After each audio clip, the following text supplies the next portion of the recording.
भाई मेरी बात माने तो एक बार बोल के देख, क्या पता मान ही जाए। अबे रहने दे भाई, क्या पता कुछ गलत समझ लिया तो लेने के देने पड़ जाएंगे। तू रहने ही दे।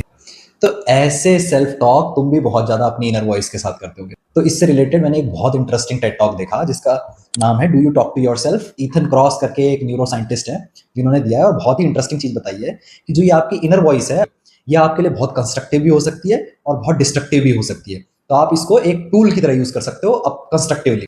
अभी उन्होंने बताया कि कई बार क्या होता है कि आपकी इनर वॉइस आपको ऐसे ऐसे काम करने में हेल्प कर देती है जो आपको लगता है कि आप नहीं कर सकते, पर आप अपनी इनर वॉइस को सुन के वो बड़े से बड़ा काम कर देते हैं। और कई बार क्या होता है कि काम बहुत छोटा है लेकिन आपकी इनर वॉइस आपको करनी ही नहीं देगी, जिसकी वजह से जो कि आपको रोकेगी बार बार, जिसकी वजह से आप छोटे से काम भी नहीं कर पाओगे। तो उन्होंने बताया कि इस इनर वॉइस को आप कंस्ट्रक्टिवली यूज कर सकते हो।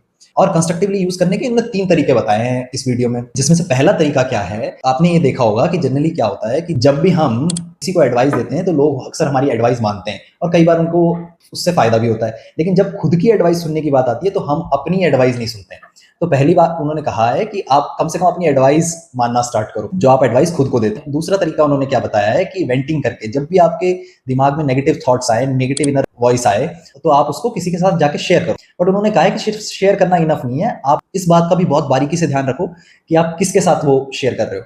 क्या वो इंसान आपको एक पॉजिटिव फीडबैक दे रहा है, एक अच्छी एडवाइस दे रहा है कि नहीं दे रहा है। अगर नहीं दे रहा है तो कोई फायदा नहीं है भाई बता के, और वो आपके प्रोस्पेक्टिव को ब्रॉड कर रहा है कि। तीसरा तरीका उन्होंने बताया है जिसमें उन्होंने कहा है कि आप ऑ एक्सपीरियंस करो।